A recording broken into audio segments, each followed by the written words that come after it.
Hello and welcome back to the letter. And I kind of just took a shower recently, so like my hair's like make my neck chill, so it's a bit annoying. So bear with me as I say so much in this series. But as far as I can remember, I believe we came back after meeting with not Zachary, who again? Dr. Phil? No. Andrew Clark. Okay. We got some information, but not that much, so I'm not sure how this is all going to go down. So the moon as well. Right, we've not encountered the ghost again, so we've not had a QTE.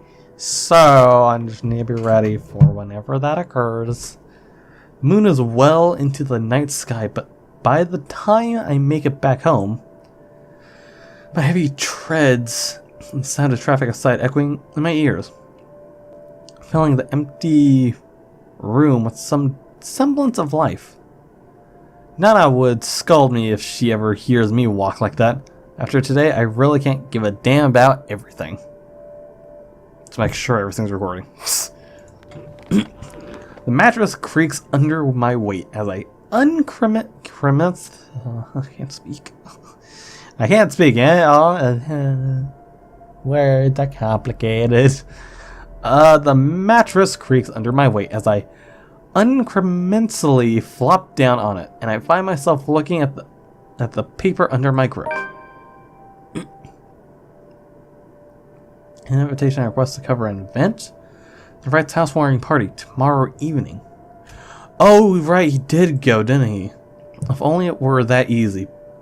But it'll give me a chance to talk to her about the thing in their house. With a sigh, I let my hand fall to the side of the bed along with the invitation. I'll think about it tomorrow when my head ain't muddled with thoughts of a headless woman and the haunting smiles of a ghost. Belatedly, it occurs to me that last meal I ate had been the one with Ashton. I thought there was some weird noise going on. Never mind, I'm going crazy. An empty an empty gnawing aches makes itself known. Gnawing ache makes itself known. Holy shit, I can't speak. But I can't bring myself to stand up. Today was a complete waste of time and frankly a disappointment. I don't like this. The lack of certainty, the disquiet, the lack of stable ground to stand on. The part where I do not know what will come tomorrow. Ever since that damn letter, everything has been thrown out the loop. I wish everything stayed the same. Routine would have been easier to make sense of than this. Closing my eyes, let the noise from the streets below lull me to sleep. At the very least, that's the one thing that hasn't changed. October 29th. No, we're still him. Okay.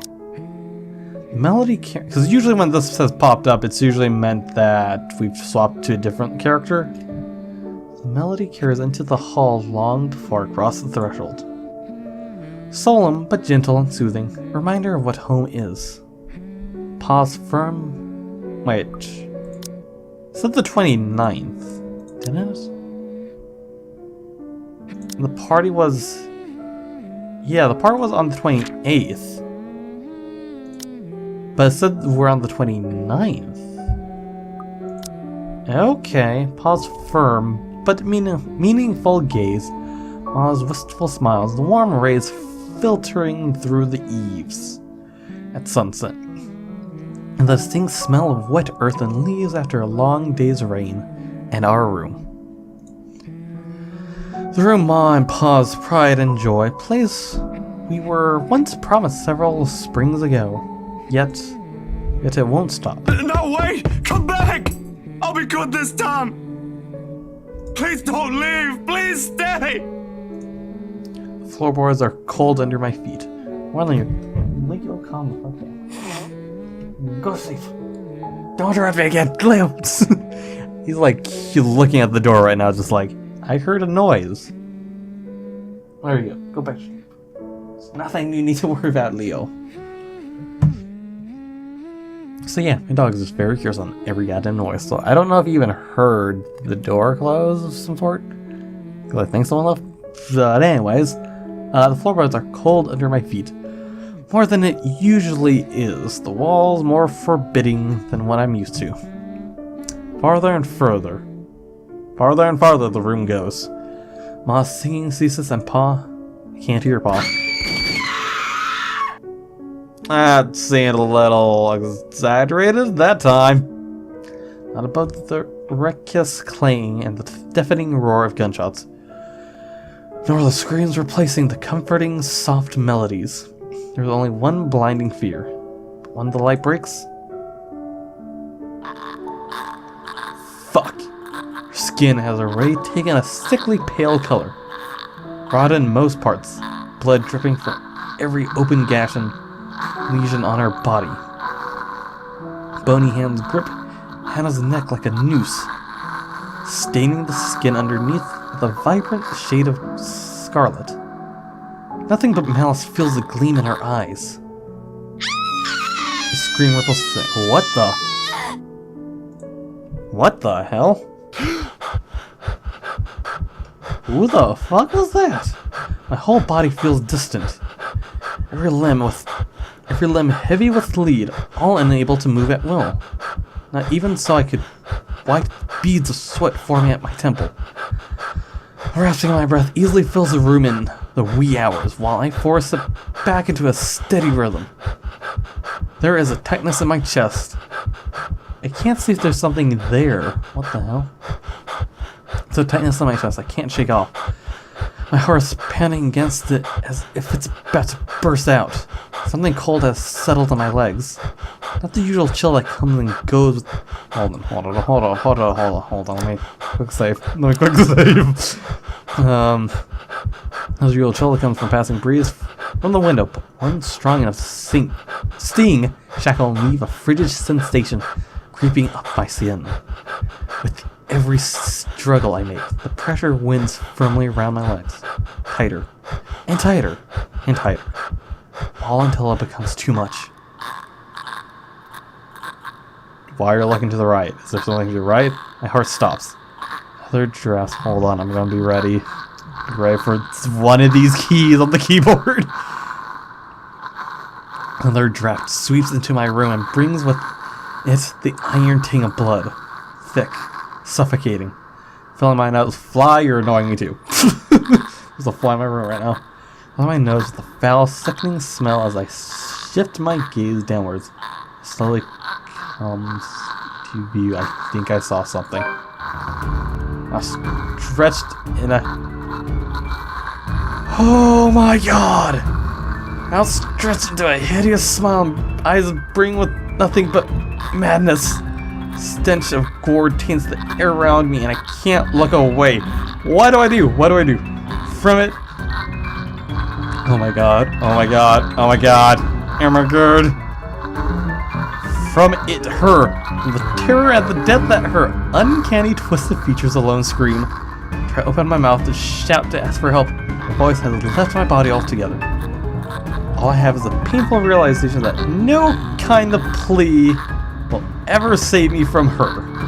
And suddenly the bed dips. What the fuck? Okay, the brutal plunge back into myself jerks me awake. There's no ear-splitting scream, no wild thrashing of limbs. Just a painful, constricting awareness that something has wound itself tightly around my neck. I waste no second pulling it, blanket away, but allow myself a few minutes to steady my breathing before getting off the bed. Inhale. Hold, exhale. One step, two steps, three. But the dreams have gotten worse. Ever since 2 days ago, no longer are they small, cursory flashes that I'm used to, but vivid ones that linger. I still feel the blood on my hands. Preaches smell of rotting flesh, the sickening crunch of bones breaking with every movement, and her cold, chilling eyes as they bore into me. Draw in one leg ragged breath, and before I knew it, I'm walking out the door. Even in the waking world it reeks. Bench on the Park is far from the most private place for thoughts in Luxembourg, considering its location at the heart of a bustling city. But in early hours of the morning, it provides enough peace and quiet for any poor problematic soul who happens to wander here. The city is just waking up a little later than usual. Knowing what day it is, one can't fault it for being a little tardy just for this once. Yet neither the pleasant morning chill nor the soft twittering of birds does anything to banish the images. Every single one has rooted itself in my head. Its claws digging deep in what is no longer a safe place to hide in. London Bridge is falling down, falling down, falling Not down. helping, little kid. London Bridge is falling It used to be down. easy finding My some... fair lady. Take a key and lock him up, lock him up. Is he gonna- lock is she gonna him sing up. the whole thing? Take a key and lock him up, my fair lady. London Bridge is falling down. It used to be easy falling finding down, some pretense of falling peace down. under the London Bridge is falling down, guise my of fair sheer lady. optimism. Take a Following key and regular- lock him up, lock him up. I lock feel like him the up. song has Take some a sort of key hint and of what to lock do. him up, my fair lady. Or what's to come. London Bridge is This guy's sheer falling optimism, down, following the regular falling routine. down, Now? falling down. Now I don't know London what to make of Bridge it. is falling down, Sometimes it's easier to my run, easier to fair hide lady. when everything's falling Take apart. a key and lock him God, up, Lila. lock That way him you up, don't have to lock be the him first to up. witness Take it a when it key and does. lock him up, It worked when my things went fair bad with lady. the movie after all. It always worked London when Bridge is Mom and Pa falling were down, taken falling from down, us. falling down. Maybe it really London is better if I just... Hey, mister. Hello? The tiny voice gives me a pause, and I look up. A little girl, maybe about 6 or 7, is peering at me. Too wide-eyed, overflowing with what can only be natural curiosity one typically sees in children. Who is this? I vaguely note the Saint Gorte uniform she's wearing before returning her greeting. Hey, kid. Kylie. Kylie. Okay. That's my name. Mama said it's rude not to call people by their names. She then flops down on the empty space beside me. Her low legs, still too short to touch the ground, swings in tune with the song she hums under her breath. I don't mind kids, Nana... Voice correct there. Nana would often invite the ones in our old neighborhood to give them treats. Of course, by then, Sis and I were both too old to play with them. But you get used to the commotion eventually. It's not completely as unpleasant as most people would imply. Kylie seems to be a well-behaved kid anyway. Oh, sorry. Nice to meet you, Kylie. Is Mama here? No, but my big brother's with me. Big brother. He's taking pictures with his camera over there. She points to the far end of the park, the one...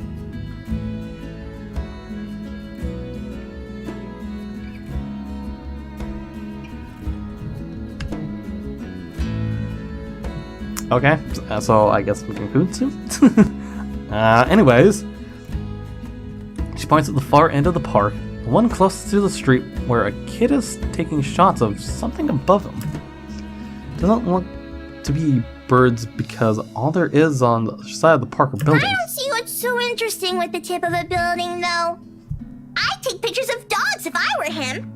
They're cuter. Do you have a camera too, mister? Yeah, I'm actually a photographer. Mama said I'm too young to get a camera. I'm sure your mama will eventually give you one. But won't you be late for school like this? Big brother will get us there on time. Rowan promised Papa. Oh, okay. I'm going to be late. It's sports day. So it's not good if you keep looking like that today. Oh, that's right, if I remember correctly.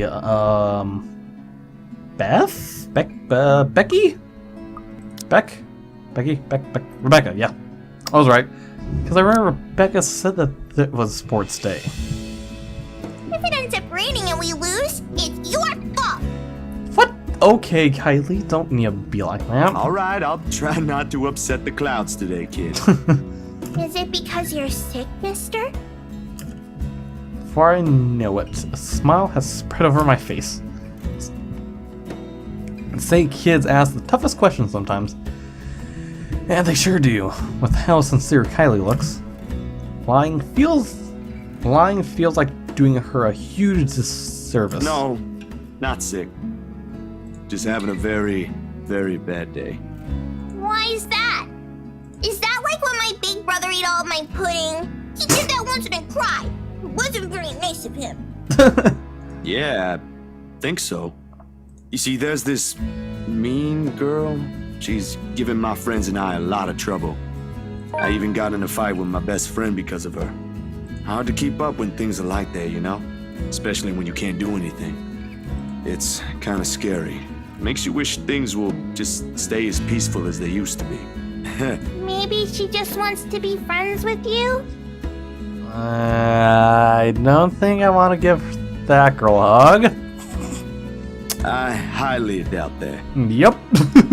She already hurt one of my friends. What if she's just sad? Or maybe she just wants help. That has been brought up many times. The help part, now that I'm thinking about it. But how are you supposed to help this ghost that's trying to kill everyone, though? That's what happened with Melody. I let her borrow my crayon when she left hers. Now we're playmates. It's not really the same thing, Kylie. What she did, they're pretty bad things. I still think there's another reason. Did you try talking to her? That's what Mama said I should do. I don't think that'll work either. You know, for a little kid, I'm like, maybe these might help. You haven't even tried yet. You sound like Rowan. You're just scared, mister.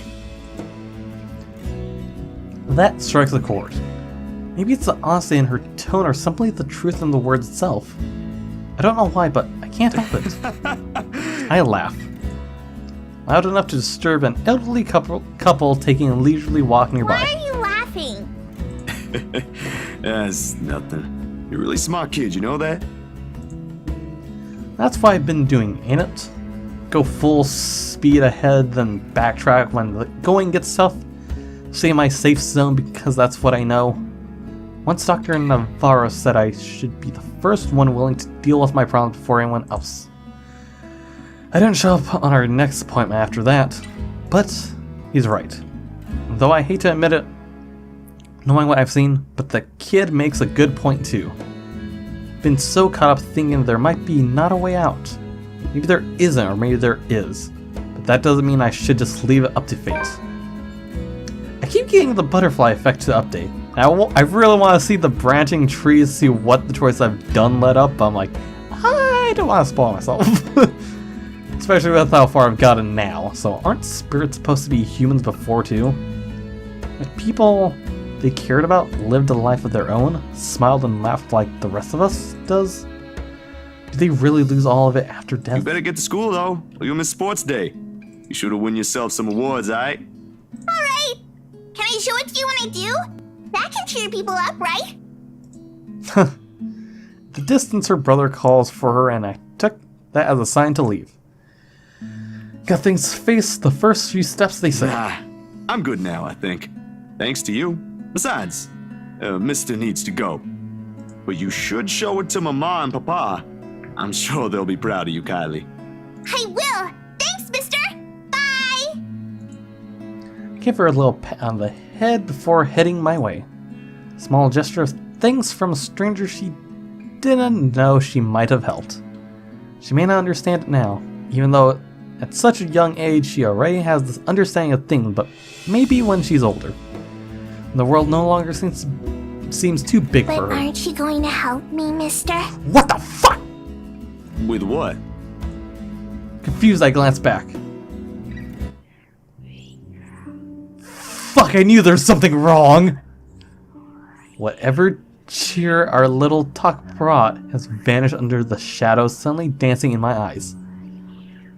Frigid air is most definitely not the morning chill should feel like. Bitter, stinging, unwelcoming. The What kid. do you think, mister? Are you going to help me?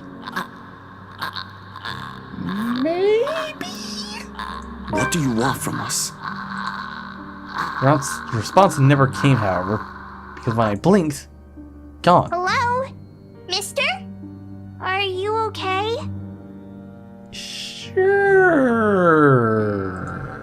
For several passing seconds, I let my stare linger on her face, waiting for any sign of another change. But all that remains in there is the carefree smile of a child. None of the spite, none of the cold, bloody smile. Nothing, huh? I really need to go, Kylie. It was nice meeting you. See you again, mister! I have a feeling we're going to meet her eventually again. Oh, so this was before. Okay. Break into a run. I don't look back, not even as I bump into a couple of passers-by as soon as I'm out on the busy streets. Going insane, this is what it is. And if we don't do something soon, we all will be. So, And who's the next person we're going to play as? Because so far it's been in order, and from what I've seen in the gallery, there is 7 chapters, which means there's only 7 people, which means we're going to play them all once. So I'm going to lose the more important person to have to be the last key of the whole story. At least what I think. So we're going to play Marinette, which we've not encountered that often, so I wonder what she's been doing all this time. The tremors follow me even as I get home. I had hoped a little stroll around the block for a few hours would help. Instead, I am assaulted with more images of her smile. The loathing in her eyes, the stench of gore, the horrid crunch that comes with every movement she makes. Even old memories have been sullied by her, and Ma's song no longer sounds as sweet as it meant to be. In the end, all I get is the sickening feeling I will never be rid of her image. And another ridiculous idea that may or may not even work. The sun is already hanging low on the horizon when I make it back. For the first time, coming home feels more like a chore. Only, I didn't arrive to an empty room. So as soon as I open the door, I'm greeted by none other than... Sup, Z-Man? Ash? I told you we should have called him before going here. Isabel? It's fine.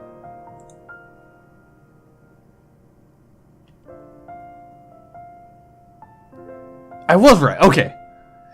It is Ash, and I see first sitting comfortably on my couch, munching on a bag of chips with both feet popped atop the coffee table.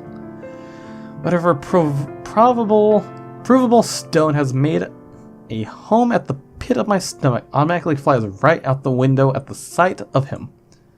Before any expiration can set in, my attention is taken by the other occupant in the room. Isabel perches on the only other chair in the room. Attempting to make herself smaller, it seems from how closely she's hugging her arms against her. Nevertheless, she gives me a small smile when she notices my stare. Yet somehow there ain't any warmth in it like it's supposed to have. Hey, Zach. Sorry we just barged in here. Ash was... Relax. Z-Man gave me a copy of the key himself.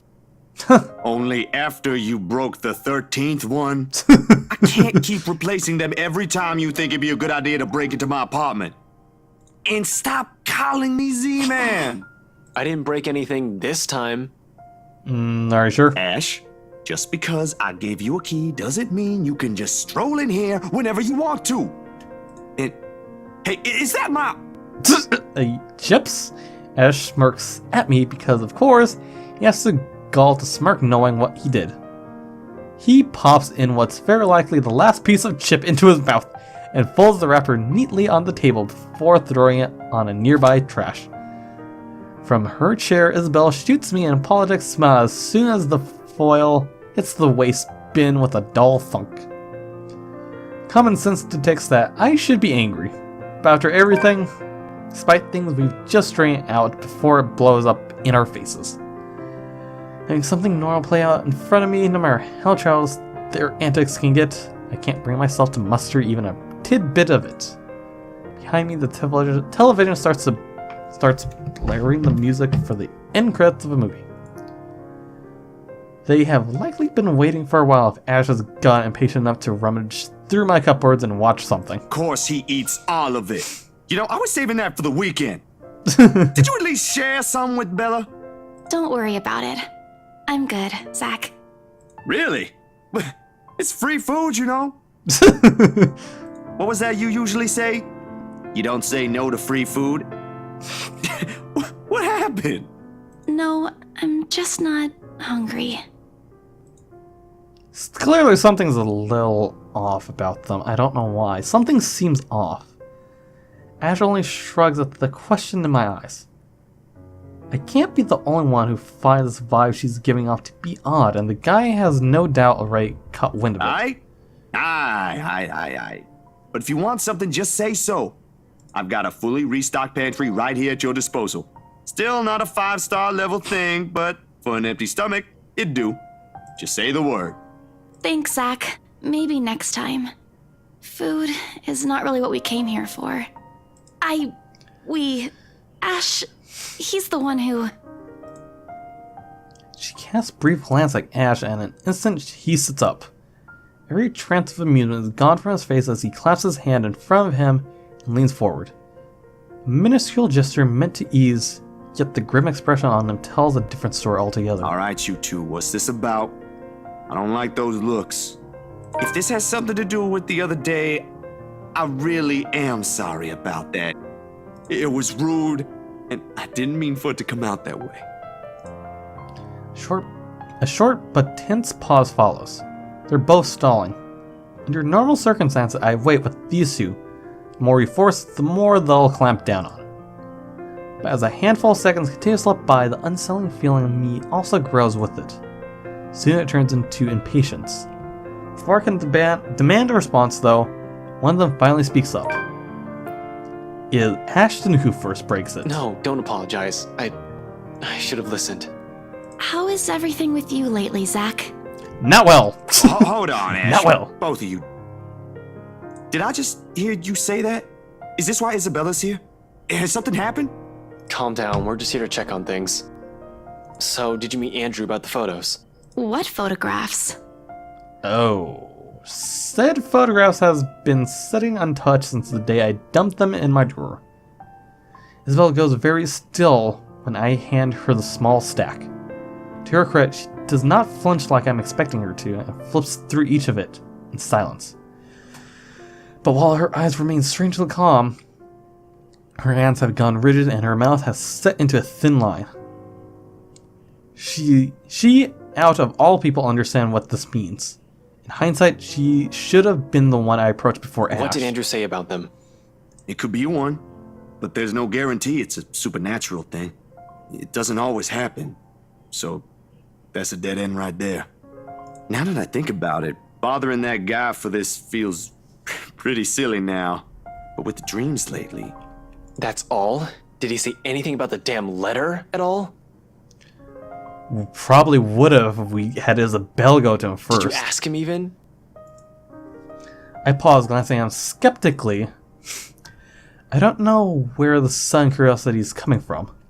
But if Ashton, calm, cool, collected, always logical Ashton, takes interest in this, something or someone must have fucked shit up somewhere, or the world is ending. Seconds pass.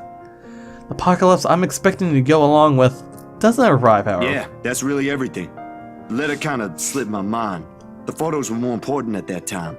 Huh. There was some stuff about the local horror stories, though. Talked about the curses, and he was really fascinated with the story about a wraith asking for a sacrifice to move on.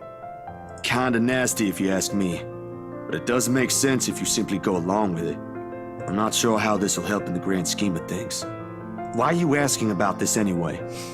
Something must have happened to Ash if he's now interested. Rose's death isn't just a coincidence, Zach. It may have something to do with... I may have...